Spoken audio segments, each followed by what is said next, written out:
Can Vinh, petit village blotti entre les montagnes au sud du Vietnam, là où vivent les Raglai, l'une des 54 ethnies minoritaires du pays. Et nous, une quinzaine de jeunes Français, de toutes origines, de toutes confessions, traversons les frontières, à la rencontre d'une culture, d'un peuple, à la rencontre de nous-mêmes.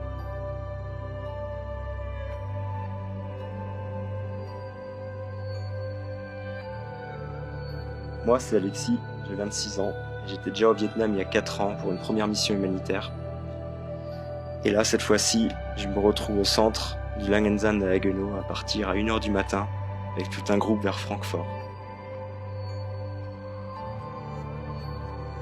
On ne savait pas qu'il y avait plus de 25 heures de vol qui nous attendaient, à survoler les continents, à traverser les frontières, pour se rendre au Vietnam. À notre arrivée à l'aéroport, Chan, notre guide durant le séjour, nous conduit à notre hébergement. On méritait tous une bonne nuit de repos. Le lendemain, on se réveille aux aurores et on se rend à la Croix-Rouge pour les formalités administratives et les discours de bienvenue.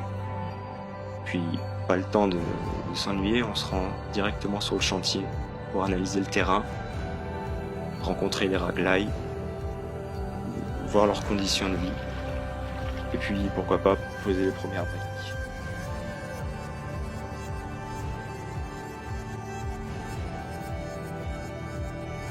Vraiment heureux d'être venu au Vietnam parce que le peuple m'avait beaucoup manqué, la culture, la nourriture, la façon de vivre des Vietnamiens, j'en avais rêvé durant 4 ans.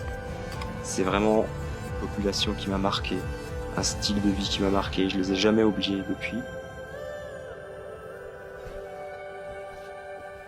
J'ai beaucoup de chance d'être à nouveau ici et j'espère vraiment pouvoir y retourner par la suite.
Premier pas sur le chantier.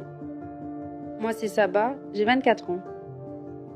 Première rencontre avec les ouvriers, un contact assez timide au début, mais au fur et à mesure, les barrières sont tombées. L'un d'entre eux m'offre son propre chapeau, pour que je puisse mieux me protéger du soleil. Ce geste m'a énormément touchée et je me suis sentie très vite acceptée. Par la suite, le travail a très vite démarré. Au début, c'était pas évident, mais on a vite pris nos repères. Les ouvriers étaient très patients avec nous. Ils prennent le temps de nous expliquer en nous montrant les gestes et en communiquant avec quelques mots en anglais. Chan et Hamoud supervisent le chantier. Ils nous guident pour arriver à finir les maisons à temps, car le timing est très serré. Il ne faut surtout pas traîner. C'est pas évident parce qu'il fait très chaud et on est vite déshydraté. On s'en rendait pas compte avant de venir, mais c'est assez physique. Mais malgré tout ça, on y croit. Je prends vraiment plaisir à faire ce chantier. On apprend beaucoup et j'ai beaucoup appris en regardant les ouvriers. Leur façon de travailler est vraiment fascinante.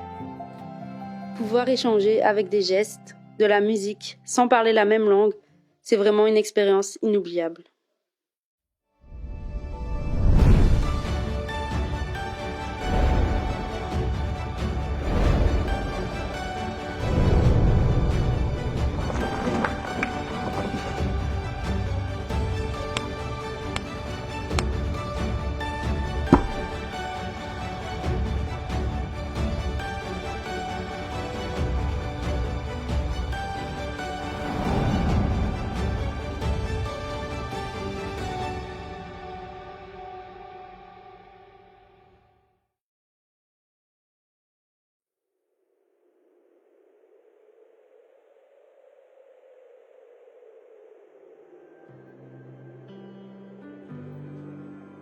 Avoir un toit.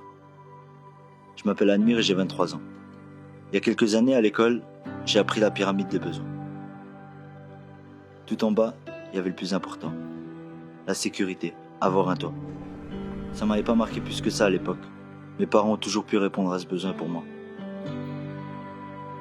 Ça fait 1 an et demi qu'on prépare ce projet. Et maintenant je suis là, à Caneville. Mais aujourd'hui, au milieu de ce chantier, il commence à pleuvoir. Mais vraiment fort. Si fort qu'on a dû stopper les travaux. Là, je me suis arrêté et j'ai commencé à regarder ces gens qui vivaient sous des bâches, sous des cabanes. Enfin, rien de quoi assumer cette pluie. C'est seulement à ce moment-là que j'ai compris l'importance de ce mot, le toit. Mais c'est surtout à ce moment-là que j'ai réalisé l'importance de notre projet.